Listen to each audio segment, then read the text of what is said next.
Nous accueillons à présent Monsieur Comans qui représente l'EMR pour la ville de Bruxelles. Bonjour. Bonjour. Alors, vous êtes entre autres secrétaire général de l'Association belge des contribuables, conseiller communal depuis 2000 et membre du conseil de police de la zone Bruxelles-Capitale XL.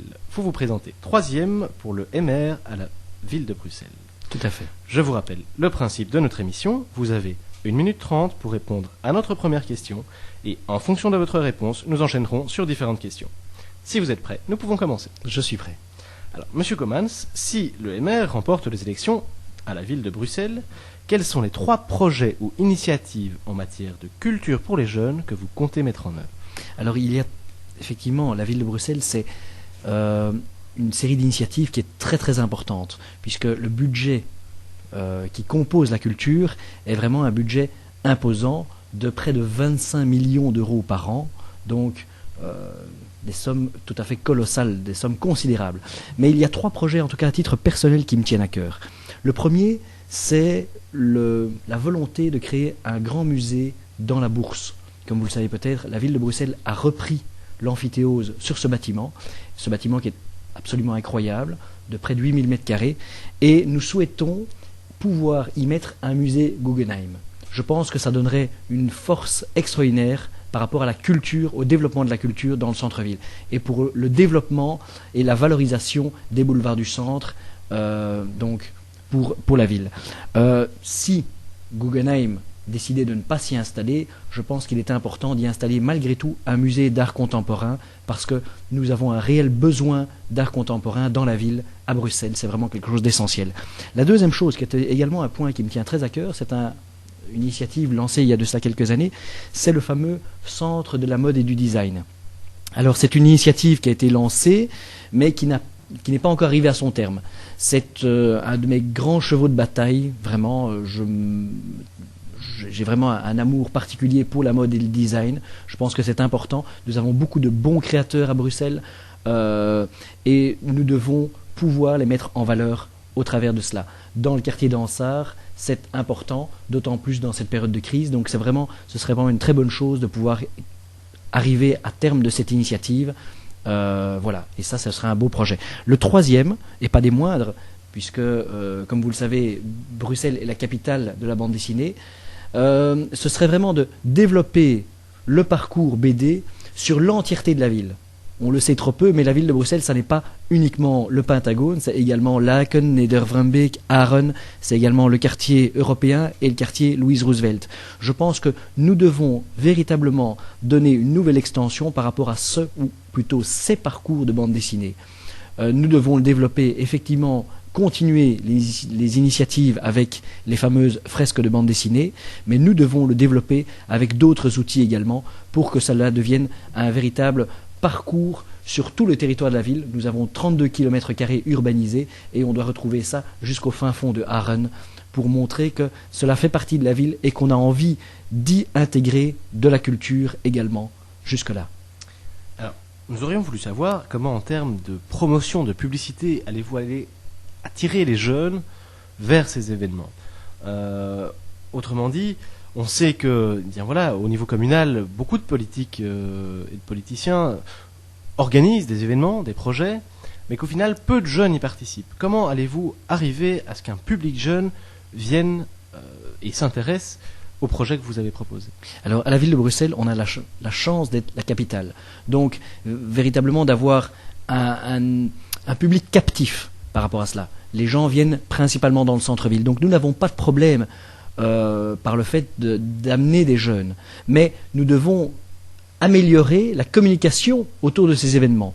C'est vrai que les nouveaux outils informatiques, les nouvelles newsletters, etc., et toutes les applications, aujourd'hui, les applications vers smartphone et ce genre de choses, que nous mettons en place, permettent de développer et de montrer vraiment la culture, la diffuser au maximum vers l'extérieur. Mais on va devoir continuer à aller vers de telles initiatives, le développer encore, pour donner aux jeunes un maximum d'informations, pour continuer dans les quartiers à diffuser cette information. C'est important pour que, au fin fond des Marolles, au fin fond du quartier Anessens, au fin fond du quartier de la Seine, mais également, comme je le disais tout à l'heure, sur Laken, Neder-Vrumbeek ou Aren, on puisse diffuser un maximum la culture, mais aussi l'information vers cette culture. Alors, pensez-vous que dans un contexte de crise économique tel que celui que nous traversons actuellement, ces projets soient réalisables? Autrement dit, comment allez-vous financer ces tels projets? Alors, on a la chance, c'est une grande chance à Bruxelles, c'est que on ne se pose pas la question de savoir comment on va le financer, mais simplement si, oui ou non, on va donner la priorité pour telle ou telle initiative. Il n'y a pas réellement de problème de financement pour les projets culturels. C'est une chance que nous avons à Bruxelles. Donc il y a toujours des aménagements, mais par rapport à d'autres communes, nous n'avons pas de soucis en la matière. Et donc, je pense que nous allons simplement devoir éviter de faire du saupoudrage pour des associations communautaristes qui feraient des petits festivals de culture en termes communautaristes, mais nous devrons vraiment ouvrir la culture pour un maximum de personnes, pour que la culture, l'information déjà vers cette culture puisse être ouverte au maximum de monde, et puis qu'on puisse permettre au maximum de gens d'y accéder. C'est plus l'information qui compte. Alors, de quelle manière votre parti, le MR, soutient vos projets? Et autrement dit, en fait, comment le MR voit et conçoit la culture à Bruxelles-Ville? Alors nous avons la chance d'être très impliqués en matière de culture. Avant que nous passions dans l'opposition, le MR avait en charge la culture à la ville de Bruxelles. C'était ma collègue Marion Lemaire qui s'en est chargée pendant 6 ans, qui a fait pas mal d'initiatives, qui a développé beaucoup de choses à l'époque. Les budgets n'étaient pas les mêmes malgré tout, mais déjà pas mal d'initiatives existaient. Je pense qu'aujourd'hui nous devons développer cela, mais nous devons donner cette information au maximum de gens, tant les Bruxellois que les personnes habitant en dehors, mais également vers les touristes.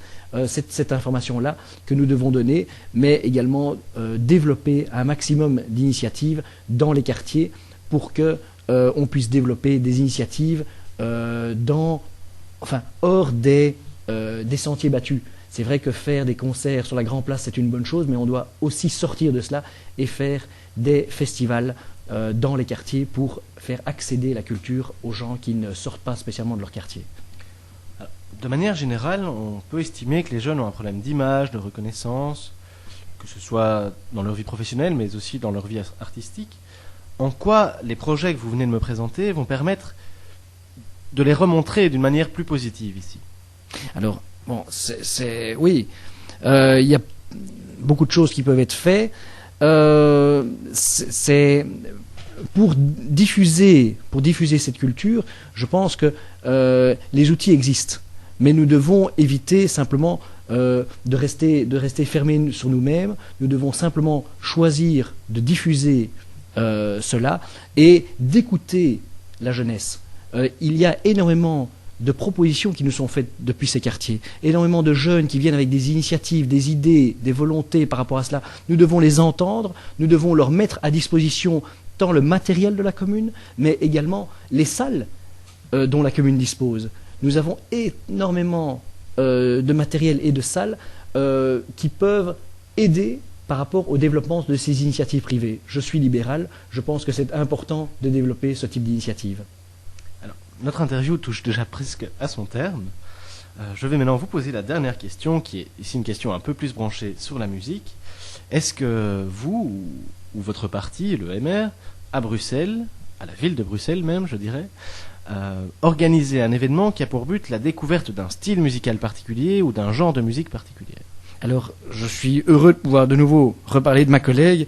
Justement, elle a lancé, donc Marion Lemaire a lancé, voici une dizaine d'années, un festival que peut-être certains jeunes ne connaissent plus. Il s'agissait de Eurythmics. Eurythmics, c'était un festival de musique qui a tellement bien marché qu'il est devenu le fameux BSF, le Brussels Summer Festival, et qui est devenu ce qu'on connaît. Un grand festival de musique pendant plusieurs jours à Bruxelles avec une diversité de cultures, la mise à disposition pour un prix tout à fait modique, l'accessibilité à beaucoup de grands artistes en matière de musique, et je pense que c'est ce type d'initiative qu'on doit continuer à pouvoir développer. C'est vraiment important. Nous sommes volontaires par rapport à ce type d'initiative et nous espérons, si nous remontons dans une majorité d'ici quelques semaines, nous espérons pouvoir continuer à mettre en œuvre ce type d'initiative. Eh bien, je vous remercie d'être venu répondre à toutes nos questions. Et je rappelle que vous vous présentez 3e sur la liste MR pour la ville de Bruxelles. Bonne chance pour les élections. Merci beaucoup.